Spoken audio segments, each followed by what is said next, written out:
Good morning students. हम अपनी पिछली कक्षा से ही सनशाइन भाग 2 से पढ़ना शुरू किए थे, जिसमें हम हरिहर काका के बारे में पढ़ रहे थे और हम पढ़कर आधा समझ चुके हैं। तो आज हम पेज नंबर 16, 17 और 18 देखेंगे। तो यह चैप्टर आज हम कंप्लीट कर लेंगे।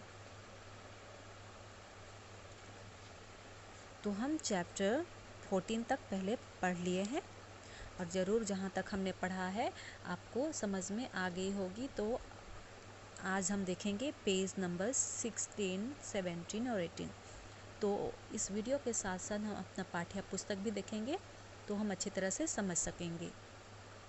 तो चलिए आगे हम पाठ की शुरुआत करते हैं और आगे हम समझते हैं कि हरिहर काका के साथ में क्या हुआ था। तो पेज नंबर 16। हरिहर काका के साथ उनके भाइयों की हाथापाई शुरू हो गई।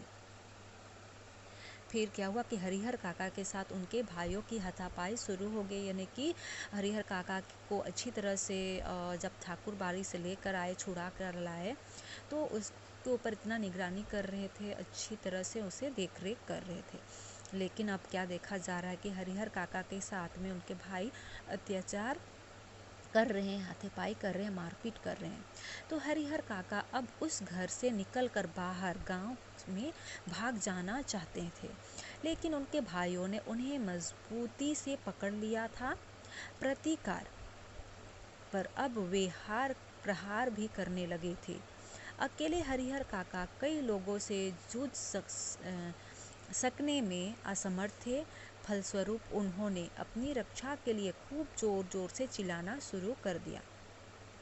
अब भाइयों को चेत आया कि मुंह तो उन्हें पहले ही बांध कर लेना चाहिए था।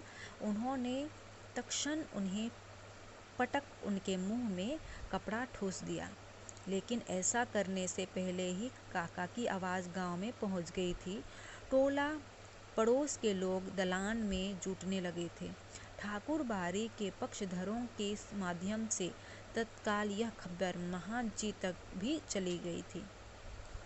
लेकिन वहां उपस्थित हरिहर काका के परिवार और रिश्ते नाते के लोग गांव के लोगों को समझा देते थे कि अपने परिवार का निजी मामला है, जिसमें दूसरों को क्या मतलब।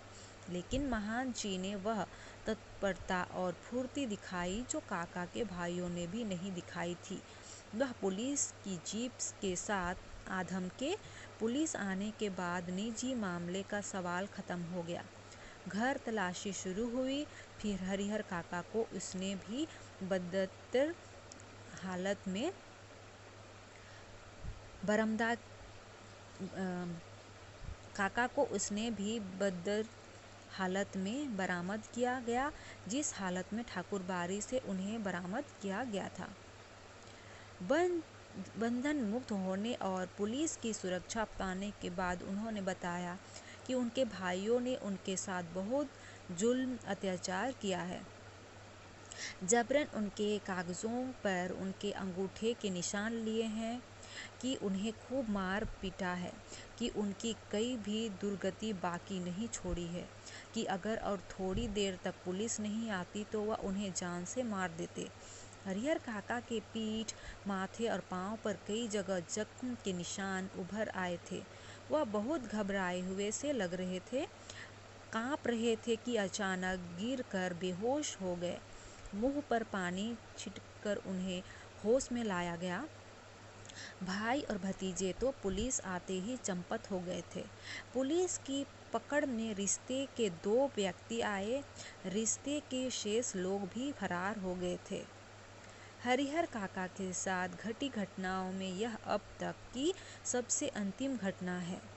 इस घटना के बाद काका अपने परिवार के एकदम अलग रहने लगे। उनकी सुरक्षा के लिए राइफलधारी पुलिस के 4 जवान मिले हैं। हालांकि इसके लिए उनके भाइयों और महंत की ओर से काफ़ी प्रयास किए गए हैं।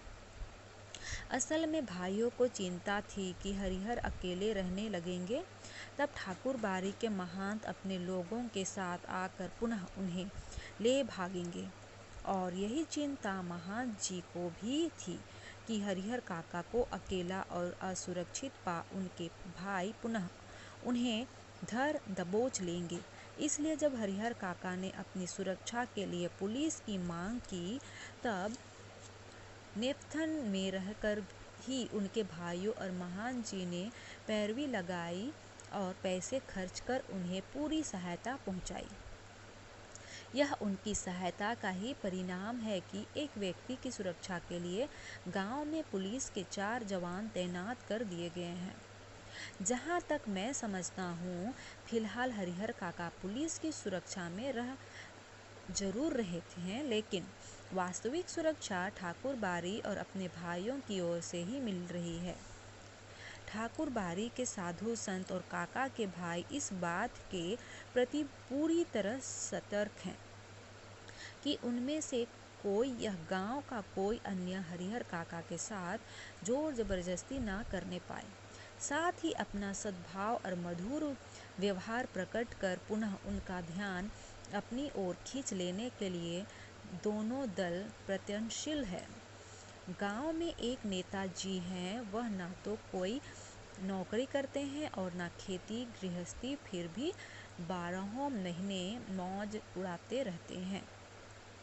राजनीति की जुदाई छड़ी उनके पास है। उनका ध्यान हरिहर काका की ओर आ जाता है। वह तत्काल गांव के कुछ विशिष्ट लोगों के साथ उनके पास पहुंचते हैं और यह प्रस्ताव रखते हैं कि उनकी जमीन में हरिहर उच्च विद्यालय नाम से एक हाई स्कूल खोला जाए। हरिहर काका की जमीन पर हरिहर उच्च विद्यालय नाम से एक हाई स्कूल खोला जाए। इससे उनका नाम अमर हो जाएगा, उनकी ज़मीन का सही उपयोग होगा और गांव के विकास के लिए एक स्कूल मिल जाएगा। लेकिन हरिहर काका के ऊपर तो अब कोई भी दूसरा रंग चढ़ने वाला नहीं था। नेताजी भी निराश होकर लौट जाते हैं। इन दिनों गांव की चर्चाओं के केंद्र हैं हरिहर काका। आंगन, खेत, खलिहान, अलाव, बगीचे, बरगद का जगह उनकी ही चर्चा। उनकी घटना की तरह विचारणीय और चर्चनीय कोई दूसरी घटना नहीं। गांव में आए दिन छोटी बड़ी घटनाएं घटती रहती है, लेकिन काका के प्रसंग के सामने उनका कोई अस्तित्व नहीं।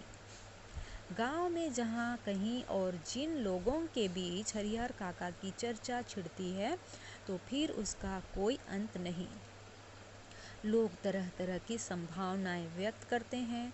राम जाने क्या होगा।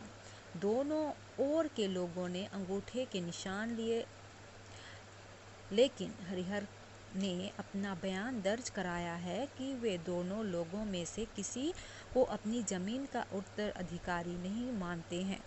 दोनों ओर के लोगों ने जबरन उनके अंगूठे के निशान लगाए हैं। इस स्थिति में उनके बाद उसकी जायदाद का हकदार कौन होगा? लोगों के बीच बहस छिड़ जाती है। उत्तराधिकारी के कानून पर जो जितना जानता है, उससे 10 गुना अधिक उगल लेता है।